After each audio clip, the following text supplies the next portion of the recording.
मी police ठाण्यात inspector होतो. जेव्हा एक महिलेचा पती गायब झाला तेव्हा त्याने माझे जीवन दैनिक केले. ती महिला दररोज पोलीस ठाण्यात येऊन माझ्या नवऱ्याचा शोध घ्या अशी मागणी करत गोंधळ घालायची. मी शहरभर शोधले पण तिचा नवरा कुठे सापडला नाही. आता मला भीती वाटत होती की जर त्या महिलेचा नवरा सापडला नाही तर कदाचित मला माझी नोकरी गमावावी लागेल. एका रात्री वैतागून मी त्या बाईच्या घरी गेलो. मला वाटले की मी त्या बाईला समजावून सांगेन, कदाचित तिला माझे म्हणणे समजेल आणि माझी नोकरी वाचेल. पण हे बघून माझे हृदय तुटले की त्या स्त्रीने, माझे नाव प्रताप आहे, मुंबई पोलीस ठाण्यात उपनिरीक्षक म्हणून नियुक्ती झाली. त्यावेळी माझे वय फार नव्हते. पोलीस स्टेशनचे वातावरण पाहून मला खूप त्रास झाला. या पोलीस ठाण्यात संपूर्ण बेकायदेशीर काम होत होतं. कोणी कोणाचेही ऐकत नव्हता. हवालदारपासून ते SP पर्यंतच्या पदावर असलेले लोकांकडूनच लाच घेतल्याशिवाय कोणतेही काम करत नाहीत. पण माझ्या आत एक वेगळीच भावना होती. मला जनतेची सेवा करायची होती. त्याच्या तक्रारी ऐकायच्या आणि त्यांचे प्रश्न सोडवायचे होते. मी कोणाकडून लाच घेतली नाही. माझ्या या उत्साहाने इन्स्पेक्टर विक्रमही खूप खुश झाले. खरे तर तो स्वतः खूप चांगला माणूस होता. त्या ठिकाणी तो एकमेव व्यक्ती होता ज्याला मी लोकांबद्दल सहानुभूती दाखवताना पाहिले. मी अनेकदा त्याच्यासोबत राहिलो. असो सब इन्स्पेक्टर असल्याने मी माझी बहुतेक ड्युटी त्याच्याकडे घालवायचो. पहिल्या दिवशी सकाळी 11ची वेळ होती. आम्ही सगळ्याच सकाळचा चहा घेत होतो तेव्हा बाहेरून एका महिलेच्या रडण्याचा आणि किंचाळण्याचा आवाज आला. मी बाहेर जाऊन पाहिलं तर एक बाई छाती ठोकून आत येण्याचा प्रयत्न करत होती. कॉन्स्टेबल तिला थांबवण्याचा प्रयत्न करत असताना, ही तक्रार करण्याची वेळ नाही, काही वेळाने ये. मग इन्स्पेक्टर साहेबांनी मला जाऊन या महिलेला आत घेऊन यायला सांगितले. मी त्या महिलेला आत यायला सांगितले तेव्हा त्या महिलेला काहीसे हायसे वाटले. ती धापा टाकत आणि थरथरत आमच्या समोर बसली. त्या बाईच्या डोळ्यात दाट अश्रू होते. हात पाय थरथर कापत होते. बाकी तिची अवस्था फारच त्रासदायक होती. ती स्त्री विवाहित होती. तिचे वय फार नव्हते. तिचे वय 20-22 वर्ष असेल. मी म्हणालो, मॅडम काय झालंय तुम्हाला? एवढा का रडत आहात? ती महिला रडत रडत म्हणाली, माझे नवीन लग्न झाले होते पण माझा नवरा महिनाभर घरी आला नाही. मला भीती वाटते इन्स्पेक्टर साहेब. माझ्या नवऱ्याला काही झाले असेल. त्याचे अनेक शत्रूही होते. मला असे वाटते की कोणीतरी नक्कीच त्याचे अपहरण केले आहे. असे बोलून ती महिला आणखीनच रडू लागली. तिला रडताना पाहून मलाही खूप वाईट वाटले. इन्स्पेक्टर साहेबांनी मला गप्प राहण्याचा इशारा केला. स्त्री रडून थकली आणि इन्स्पेक्टर साहेबांची सहानुभूती दिसली नाही तेव्हा त्या मोठ्या त्रासाने आणि आश्चर्याने त्याच्याकडे पाहू लागल्या.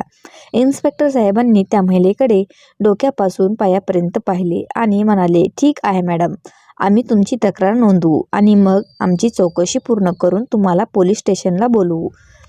उरलेली प्रश्नाची उत्तरे नंतर देईन. तुम्ही फक्त घरी जा. इन्स्पेक्टर साहेबांच्या सल्ल्याला न जुमानता त्या महिलेने पुन्हा छाती मारायला सुरुवात केली. तुम्हाला माहीत नाही इन्स्पेक्टर साहेब, मी किती काळजीत आहे. तुम्ही मला मदत केली तरच मी इथून निघून जाईन. तोपर्यंत जाणार नाही. मी सर्वांना सांगेन की पोलीस मला अजिबात मदत करत नाहीत. बरं, मोठ्या कष्टाने आम्ही तिला पोलीस स्टेशनच्या बाहेर काढलं. ती गेल्यावर इन्स्पेक्टर साहेब म्हणू लागले, विशेष काळजी घ्यावी लागेल. ती खूप हुशार दिसते. तिचा नवरा सापडला नाही तर ती आमच्याकडे तक्रारही करू शकते. मी स्वतः या प्रकरणात लक्ष घालणार आहे. मग इन्स्पेक्टर साहेब म्हणू लागले, आज संध्याकाळीच आपण या महिलेच्या घरी तिला न सांगता जाऊ. तेव्हा या महिलेची माहिती घ्या आणि ती कोणत्या परिसरातून आली आहे. मी बाहेर उभ्या असलेल्या हवालदाराला या महिलेचा पाठलाग करण्यास सांगितले. हवालदार महिलेच्या मागे गेला. काही वेळाने तो आला आणि त्याने त्या महिलेचा ठाव ठिकाणा सांगितला. ती कुठे राहते आणि तिच्या घरचा नंबरही माहीत होता. चौकशी अंती ती प्रत्यक्षात नवविवाहित असल्याचे निष्पन्न झाले. पण चेहऱ्याने जणू ती वर्षानुवर्षे आजारी होती असे वाटत होते. त्यानंतर संध्याकाळी इन्स्पेक्टर विक्रम यांनी मला त्यांच्या खोलीत बोलावले आणि म्हणाले, तुम्ही तयार व्हा. आपण पोलिसाच्या गणवेशात त्या महिलेच्या घरी जाऊ. पोलिसाच्या गणवेशात आम्ही त्या महिलेच्या घरी पोहोचलो. जेव्हा आम्ही दार ठोकवले तेव्हा आजूबाजूचे लोक येऊन आमच्याकडे मोठ्या डोळ्याने पाहू लागले. आपण कोणत्या उद्देशाने आलो आहोत हे त्यांना माहीत नाही असे त्यांना वाटले. मग मी त्या महिलेच्या शेजाऱ्याला विचारले, तुम्ही या महिलेला ओळखता का? ही कोण आहे? तिचे नेमके काय झाले? माझे म्हणणे ऐकून एक म्हातारा माझ्या समोर आला आणि म्हणू लागला, देवा मला वाचव. हे पती पत्नी दिवसभर आणि रात्रभर भांडत राहतात. त्यांनी परिसरातील शांतता बिघडवली हे देवालाच माहीत. मला खूप आश्चर्य वाटले. मी म्हणालो, पण या महिलेने तिचा नवरा गायब झाल्याचा अहवाल दाखल केला आहे. माझे म्हणणे ऐकून तो माणूस म्हणाला की आम्हाला याबाबत काहीच माहीत नाही. एवढेच आपल्याला माहीत आहे, ती स्त्री आणि तिच्या पतीने आम्हाला खूप त्रास दिला. त्यांचा आवाज रात्रंदिवस येत राहतो. मी किती वेळा लोकांना सांगितले आहे की तुमचा लढा स्वतःपुरता ठेवा. परिसरातील शांतता भंग करू नका. जेव्हा जेव्हा त्यांना लढावेसे वाटते तेव्हा ते भांडू लागतात आणि इतक्या जोरात किंचाळतात की त्यामुळे आमची झोप उडते. पण कोणाचेही ऐकायला लाज वाटते. एवढे बोलून म्हातारा निघून गेला. पण मला विचार करायला आणखी एक क्षण मिळाला. दरम्यान महिलेने दरवाजा उघडला. महिलेचे डोळे लाल आणि सुजले होते. ती अजूनही रडत होती. आम्ही त्या महिलेची आत येण्याची परवानगी घेतली. तिने आम्हाला घरात बोलवले आणि आम्ही घरात आलो. इन्स्पेक्टर विक्रम घरात गेले. घराचा पूर्ण साठा घेतला. ती बाई घाबरलेल्या नजरेने आमच्याकडे बघत होती. जणू काही करेल अशी भीती वाटत होती. बाईंनी विचारले, तुम्ही इथे का आलात? माझा नवरा हरवला आहे. तुम्ही त्याला का शोधत नाहीत? पण तुम्ही आता माझ्या घरी काय घ्यायला आला आहात? इन्स्पेक्टर विक्रमने त्या महिलेकडे एकटक पाहिल्यावर ती गप्प झाली. पण आता मला तिचे बोलणे फार विचित्र वाटले. आपल्या अडचणी विसरून ती आमच्या घरी येण्याची काळजी करू लागली. ती वारंवार आम्हाला घर सोडण्यास सांगत होती. काही वेळाने इन्स्पेक्टर विक्रम काहीशा रागाने म्हणाले, मॅडमजी, तुम्ही थोडा वेळ इथून जा. आम्हाला आमचे काम करू द्या. इन्स्पेक्टर विक्रमचे बोलणे ऐकताच त्या महिलेचे हातपाय थंड पडले. मी बाहेर का जाऊ? मी चोर आहे का? हे माझे घर आहे. मी घराबाहेर का जाऊ? इन्स्पेक्टर विक्रम म्हणाले, मॅडमजी, तुम्हाला थोडा वेळ गप्प बसावे लागेल. एकतर तुम्ही पुन्हा बाहेर जा, नाहीतर आमच्याकडे दुसरा मार्ग आहे. इन्स्पेक्टर विक्रमने तिच्याकडे खोल नजरेने पाहत असे सांगताच ती महिला घाबरली.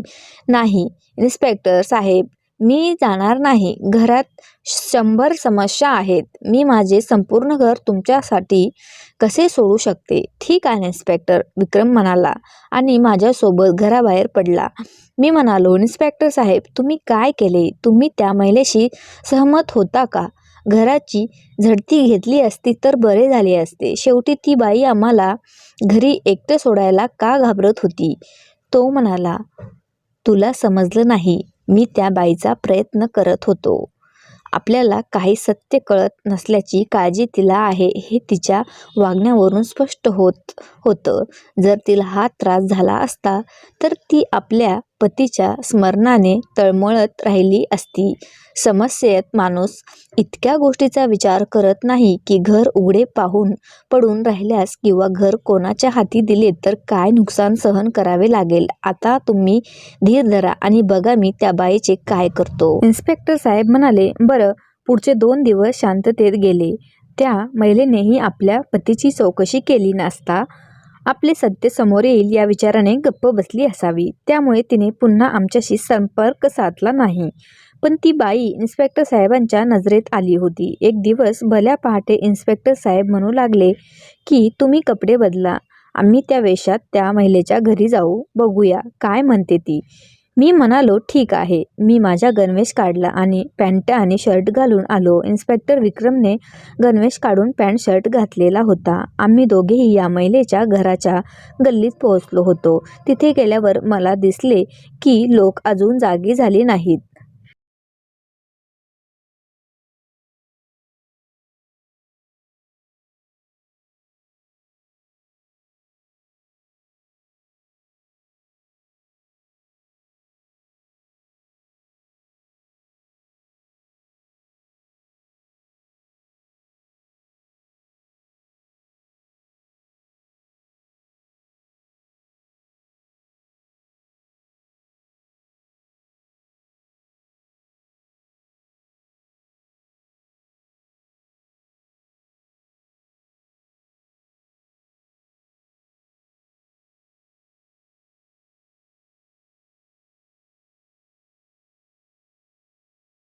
सकाळची वेळ होती. सर्वत्र शांततेचे ते रहस्य होते. इन्स्पेक्टर विक्रम यांनी मला घराबाहेर थांबायला सांगितले आणि स्वतः त्या महिलेच्या घराच्या परिसराची पाहणी करायला सुरुवात केली.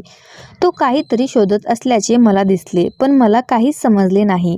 मग अचानक त्याची नजर एका मुंगीवर पडली.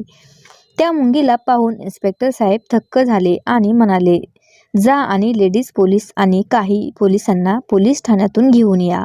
त्या बाईला आत्ताच अटक करायची आहे." इन्स्पेक्टर साहेबांचे बोलणे ऐकून मला आश्चर्य वाटले. "पण साहेब, त्या बाईवर अजून एकही गुन्हा सिद्ध झालेला नाही. मग आम्ही त्या महिलेला का अटक करत आहोत?" मी आश्चर्याने विचारले. इन्स्पेक्टर विक्रम म्हणाले, "जेवढे सांगितले जाते तेवढेच कर. मी असे का करतोय हे सर्व मी तुला नंतर सांगेन आणि ही गोष्ट तुला पोलिसात आयुष्यभर उपयोगी पडणार आहे."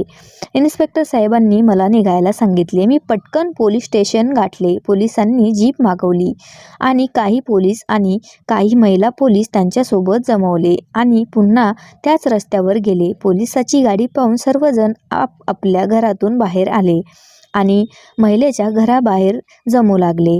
जणू काही शो होणार होता. इन्स्पेक्टर साहेबांनी महिलेच्या अश्रूंची पर्वा न करता महिला पोलिसांना या महिलेला पकडून पोलीस जीपमध्ये बसवण्याचा आदेश दिला. ती महिला आधी माफी मागत राहिली की मी काही केले नाही, मला माफ करा, आणि नंतर जोरजोरात रडू लागली. तेव्हा ती महिला म्हणाली, "माझा नवरा बेपत्ता झाला आहे आणि तुम्ही लोक मला अटक करून घेऊन जात आहात." इन्स्पेक्टर साहेबांनी मला मदत करण्याऐवजी तिचे ऐकले नाही. महिलेला पोलिसाच्या जीपमध्ये बसवण्यात आले. पोलीस स्टेशनला पोहोचल्यानंतर इन्स्पेक्टर साहेब त्या महिलेची केस कधी उघड करतील याची उत्सुकता होती, पण त्याची पाळी आलीच नाही. महिला पोलिसांनी त्या महिलेला बदडण्यास सुरुवात केली होती. त्याचा चांगलाच फटका बसत होता, इतके की तिला तिचे तोंड उघडण्यास भाग पडले गेले. आणि मग तिने स्वतःच सांगितले की तिने स्वतःच तिच्या नवऱ्याचा खून केला आहे आणि आता मी तुम्हाला सत्य सांगेन. आणि शेवटी तिने स्वतःच तिची कहाणी सांगितली. "आम्ही दोघी बहिणी असल्याचे महिलेने सांगितले. माझे नाव शिवानी आहे आणि माझ्या मोठ्या बहिणीचे नाव संगीता आहे. आम्ही फक्त 2 बहिणी होतो. आम्हाला दुसरा भाऊ बहीण नव्हता. माझी आई बहुतेक वेळा आजारी असायची आणि माझ्या वडिलांचे कपड्याचे दुकान होते.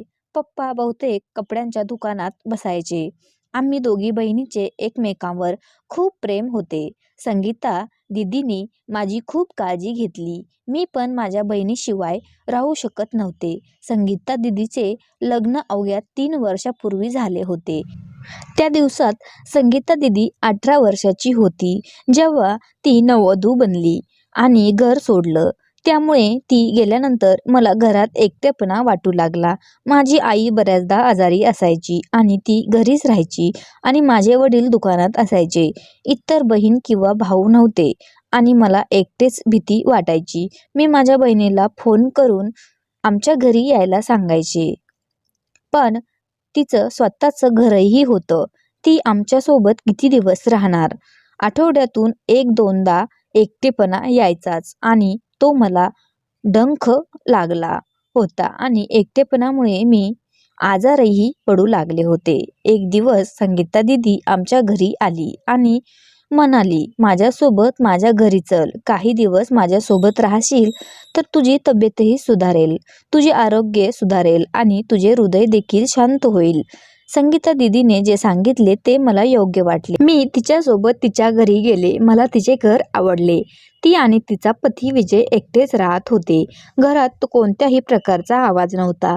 तिथे जाऊन बहिणीशी खूप गप्पा मारता आल्या. ज्या दिवशी मी बहिणीच्या घरी गेली तिची तब्येत बिघडली आणि ती झोपी गेली. ही देवाची चूक आहे. मला खूप वाईट वाटलं. अशा परिस्थितीत विजयने तिची खूप काळजी घेतली. तो सर्व काही वेळेवर आणायचा आणि स्वयंपाक करून आपल्या बहिणीला खाऊ घालण्यास सांगायचा. मी तिला आजारी पाहू शकत नाही. रात्रीची वेळ होती. आम्ही बहीण एकत्र बसून बोलत असताना अचानक तिला झोप लागली. मी विचार करू लागले की मी माझ्या खोलीत जाऊन झोपू की इथे बहिणीसोबत झोपू. तेव्हा मला वाटले इथे राहणे योग्य नाही. माझ्यामुळे भाऊजीला काय वाटेल? मी खोलीतून बाहेर आले तर तो पण बाहेर उभा दिसला. विजयला पाहून मला विचित्र वाटले, कारण आज त्याचे डोळे बदललेले दिसत होते. मी त्याच्याशी काही बोलले नाही आणि पटकन माझ्या खोलीत गेले. मी काही वेळ माझ्या खोलीत बसले होते, जेव्हा मला दारात कोणाची तरी उपस्थिती जाणवली. माझ्या हृदयाने काम करणे बंद केले होते. मी उठून कीहोलमधून पाहिले तर विजय बाहेर उभा होता. बाहेर उभा राहणं बरं वाटत नव्हतं. मनात आले की कदाचित माझ्या बहिणीची तब्येत बिघडली असेल आणि म्हणूनच तो मला बोलवायला आला आहे. मग मी म्हणाले की भाऊजी, काय झालं आहे? तुम्हाला मला काही बोलायचे आहे का? तो म्हणाला, हो, तू बाहेर ये, मला तुझ्याशी काहीतरी महत्त्वाचं बोलायचं आहे. मी दार उघडल्यावर विजयने लगेच माझा हात धरला आणि त्याची कृती बघून मला काळजी वाटू लागली की भाऊजी आपल्या मेव्हणीशी असे कसे करू शकतात. मी म्हणाले, अहो भाऊजी, तू असं करू नकोस. तू माझ्या मोठ्या बहिणी भावासारखा आहेस आणि माझी बहीण आजारी आहे. मी तिची सेवा करण्यासाठी इथे आहे. पण विजयामध्ये ऐकण्यात रस नव्हता. तो माझ्यावर जबरदस्ती करू लागला आणि माझा जवळ येण्याचा प्रयत्न करू लागला. मग मी त्याच्या तोंडावर जोरात थप्पड मारली, त्याला ढकलून दिले, दरवाजा बंद केला आणि माझ्या खोलीत गेले. माझ्या बहिणीची अवस्था वाईट होती. गरीब बहीण औषधाच्या प्रभावाखाली होती, कारण मी रागाच्या भाऊजीच्या तोंडावर चापट मारली होती. त्यामुळेच कदाचित या गोंगाट करणाऱ्या माणसाला झोपायची हिंमत झाली नाही. सकाळी उठल्यावर क्षणभरही इथे थांबू नये असे वाटले. मी ताबडतोब आमच्या घरी जावे. मलाही संगीता दीदीने विजयबद्दल सत्य सांगायचे होते, पण ते शक्य झाले नाही, कारण सकाळी माझ्या बहिणीची प्रकृती खूप वाईट झाली होती. सकाळी माझ्या भाऊजींनी तिला एक ग्लास गरम दूध आणि काही औषधे दिली, पण तरीही तिचा खोकला आणि ताप काही कमी होत नव्हता. बहिणीला बघून माझे हृदय तुटायला लागले. काही दिवसातच माझी बहीण खूप अशक्त झाली होती. तिचा चेहरा फिक्का पडला होता. दीदीची अवस्था पाहून मला खूप वाईट वाटले. संध्याकाळी माझ्या जिजूंनी माझ्या बहिणीसाठी औषधे आणली. मी औषधं दिली आणि तिच्या खोलीत जाऊ लागली. बहिणीलाही झोप येत होती. तेव्हा जिजूने मला वाटेत अडवले. तो म्हणाला, मला तू पहिल्यापासूनच आवडतेस. मला तुझ्या बहिणीत रस नाही. मी तुझ्या आई वडिलांना तुझ्या नात्याबद्दल विचारले असता त्यांनी सांगितले की आधी मोठ्या मुलीचे लग्न करू आणि मगच धाकटीचे लग्न करू, आणि आमची धाकटी मुलगी खूप लहान आहे, त्यामुळे आम्ही तिचे लग्न एवढ्यात करू शकत नाही. पण मला तू पहिल्यापासूनच आवडतेस. विजयच्या तोंडातून असे शब्द ऐकून मला राग आला, पण माझी बहीण खूप आजारी असल्यामुळे मी इथे काहीही बोलले नाही. मी खोलीत आली आणि मी खोलीचा दरवाजा बंद करून आडवी झाली. दुसऱ्या दिवशी माझ्या बहिणीची प्रकृती आणखीनच बिघडली. तिला दवाखान्यातही न्यावे लागले. रुग्णालयात पोहोचल्यानंतर दीदीच्या हृदयाला मोठा धक्का बसला. या धक्क्यामुळे त्या आजारी पडल्याचं दिसून आलं. काही त्रासामुळे ताप आला होता आणि दीदीला अर्धांगवायू होण्याची शक्यता आहे. हे सर्व ऐकून मी अस्वस्थ झाले. माझी आई आणि बाबाही हॉस्पिटलमध्ये पोहोचले, पण त्या संध्याकाळी दीदी आम्हाला सोडून हे जग सोडून गेली. या बातमीने जणू माझ्या डोळ्यावर आभाळच कोसळले आहे. त्या दिवशी मी जोरात ओरडले. माझी बहीण मला इतक्या लवकर सोडून जाईल असे मला वाटले नव्हते. माझी बहीण माझे सर्वस्व होते. लहानपणापासून आजपर्यंत मी फक्त माझ्या बहिणीसोबतच वेळ घालवायला होता. बहिणीनेही माझी चांगली मैत्रीण होती. मी मनापासून सगळ्या गोष्टी शेअर करायची. लहानपणापासून आजपर्यंत माझ्या बहिणीने माझी खूप काळजी घेतली आणि मला खूप साथ दिली. माझी आई नेहमी आजारी असायची. मी माझा जास्तीत जास्त वेळ बहिणीसोबत घालवत असे. मला वाटले, आता कदाचित या विजयसारख्या माणसाला मी कधीच हात लावणार नाही. अशा वाईट माणसाशी बोलण्यात काही अर्थ नव्हता. माझ्या बहिणीमुळे मी या घरात राहिले होते, पण आता या घरात राहण्यात काही अर्थ नव्हता. पण हे जीवन खूप विचित्र आहे. आयुष्य माणसाला अशा वळणावर घेऊन येते की ज्याची माणसाने कल्पनाही केली नसेल. एका संध्याकाळी माझे आई वडील घरी नव्हते. दारावर थाप पडली. मी दरवाजा उघडला तर समोर विजय उभा होता. त्यांना पाहताच मी घाबरले. मी तुझ्याशी बोलणार नाही असे म्हणू लागले, पण विजय म्हणाला की मला तुझ्याशी बोलायचे आहे आणि एक गोष्ट सांगितल्यावर मी निघून जातो. यानंतर मी तुझ्या उत्तराची वाट पाहीन. या खोडकर माणसाला मला काय म्हणायचे आहे ते मला समजले, पण तरीही मी धीर धरला, कारण मला कोणतेही नाटक नको होते. तेव्हा विजयने अगदी ठाम शब्दात सांगितले की मला तुझ्याशी लग्न करायचे आहे. तू मला नाही म्हटले तर चांगले होणार नाही. पहिलेही तू होकार न दिल्याचे परिणाम तुझ्या समोर आहेत, म्हणजे तुझ्या बहिणीचा मृत्यू, आणि आता तू नकार दिलास तर विचार कर पुढे काय होऊ शकते. विजय एवढा खालच्या थराला जाऊ शकतो याची मी कल्पनाही करू शकत नव्हते. त्याला यातून काय म्हणायचे आहे ते मला माहीत नाही, पण तो ज्या पद्धतीने बोलला ते पाहून मी घाबरले. मी त्याला पुढे काही बोलले नाही, पण आता मला काही करायचे नव्हते. माझी बहीण हे जग सोडून गेली होती आणि आता मला विजयची भीती नव्हती. दुसऱ्या 2 दिवसात त्याने माझे उत्तर जाणून घेण्याचा प्रयत्न केला. तेव्हा मी स्पष्टपणे सांगितले की मला तुझ्याशी बोलायचे नाही आणि लग्नही करायचे नाही. तुला जे काही करायचे आहे ते कर. माझ्या बोलण्याचा विजयवर काहीही परिणाम झाला नाही. त्याने माझ्या आईवडिलांसोबतच्या माझ्या नातेसंबंधाबद्दल विचारले आणि माझ्या आईवडिलांनी माझ्या लग्नाला सहमती दर्शवली आणि माझ्या सहमतीविरुद्ध मला विजयशी बांधले. म्हणून मी काय बोलले हे मला माहीत नाही. मी माझ्या पालकांना समजवण्याचा प्रयत्न केला. विजय चांगला माणूस नाही, त्याचे हेतू खराब आहेत. त्याने आधीच माझ्याकडे घाणेरडी नजर टाकली आहे, पण माझ्या आईवडिलांनी माझे ऐकले नाही. ही गोष्ट माझ्यासाठी खूप वेदनादायक होती, पण मी काय करू. आता विजयसारख्या वाईट व्यक्तीसोबत राहणे माझ्या नशिबी आले आणि मग विजयसोबत माझे लग्न झाले. लग्नानंतर काही दिवस त्याचं माझ्याशी वागणं खूप चांगलं होतं, पण हळूहळू जेव्हा तो मला अडवू लागला तेव्हा त्याचं माझ्याशी वागणं वाईट होऊ लागलं.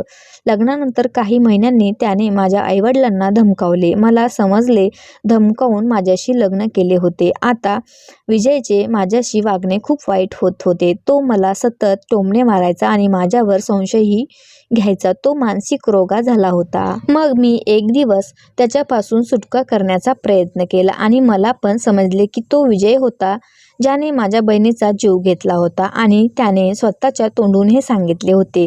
त्या दिवशी जेव्हा तो म्हणाला की तुझ्या नाकाराची शिक्षा तुझ्या बहिणीला मिळाली आहे, तेव्हा मी त्याला विचारले, तू माझ्या बहिणीचे काय केलेस? मग तो स्पष्ट बोलला, तुझ्या बहिणीला मीच ती चुकीची औषधे दिली, ज्यामुळे ती आजारी राहिली आणि नंतर जे जग सोडून गेली आणि मला ते सहन झाले नाही. आणि मग मी माझ्या बहिणीचा बदला घेण्याचा विचार केला आणि मग मी माझ्या प्लॅनचा विचार करू लागली आणि मग मी माझ्या बहिणीचा बदला घेतला. त्याच्यासारख्या वाईट माणसासाठी ही शिक्षा होती. माझ्या अंगणात खड्डा खांदून मी त्याला पुरले होते. त्या बाईची गोष्ट पूर्ण झाली असे म्हणत ती स्त्री रागाने जमिनीवर थुंकली. इन्स्पेक्टर विक्रम यांनी महिलेला आत नेण्याचा आदेश दिला. खाली बसून त्यांची फाईल काढायला सुरुवात केली. मी म्हणालो, सर, मला एका गोष्टीचे आश्चर्य वाटते की ही बाई तिच्या पतीची खुनी आहे. हे तुम्हाला कसे कळले? इन्स्पेक्टर विक्रम बोलू लागला, मी माझे संपूर्ण आयुष्य या पोलीस ठाण्यात घालवले आहे आणि मला माहीत आहे की एखाद्या व्यक्तीच्या बोलण्याचा अर्थ आणि शैली काय आहे. मी त्या दिवशी त्या महिलेच्या घरी तिला न सांगता गेलो होतो आणि तिच्याशी माझ्याच शब्दात बोललो होतो आणि ती पूर्णपणे घाबरली होती, जसा गुन्हेगार घाबरतो. पण मग मी गप्प राहिलो कारण आजपर्यंत मला पुरावा मिळाला नव्हता. खरे सांगायचे तर मी धीर गमावू लागलो होतो कारण मला त्यातले काहीच समजले नाही. आणि त्या दिवशी मी दुसऱ्यांदा तुझ्याबरोबर त्या बाईच्या घरी गेलो तेव्हा तुला आठवत असेल मी भिंतीवर एक मुंगी पाहिली होती आणि तुला त्या बाईला अटक करायचा आदेश दिला होता. मी हे बोललो कारण ती एक विशेष प्रकारची मुंगी होती जी फक्त तिथेच आढळते जिथे मानवी मृतदेह पुरले जातात. तिथे अशा मुंग्या बहुतेक स्मशानभूमीत आढळतात. एकदा मी स्मशानात गेलो होतो. मी तिथे अशा मुंग्या पाहिल्या होत्या. त्यामुळे स्मशानातल्या मुंग्या आणि आमच्या घरातल्या मुंग्या यात खूप फरक आहे हे मला माहीत होतं. स्मशानभूमीतील मुंग्या आपल्या घरातील मुंग्यापेक्षा पूर्णपणे वेगळ्या असतात. तेव्हा मला त्या महिलेच्या घराच्या भिंतीवर स्मशानाची मुंगी दिसली. तेव्हा मला समजले की जवळजवळ कुठेतरी एक मृतदेह पुरला होता आणि खरंच तेच घडलं होतं. महिलेने तिची जागा सांगितल्यानंतर अंगण उघडून तिथून पतीचा मृतदेह बाहेर काढण्यात आला. त्यानंतर त्या महिलेला कायदेशीर शिक्षा देण्यात आली, कारण एखाद्या व्यक्तीवर कितीही मोठा गुन्हा घडला तरी त्याने कायदा हातात घेऊ नये. पोलीस ठाण्यात माझी ही पहिलीच केस होती. साली अर्धी घरवाली अशा घाणेरड्या शब्दांनी आपल्या मनातून नात्याचे पवित्र नष्ट केले आहे. शेवटी तुम्हाला याबद्दल काय वाटते? कृपया मला कमेंट करून सांगा. धन्यवाद.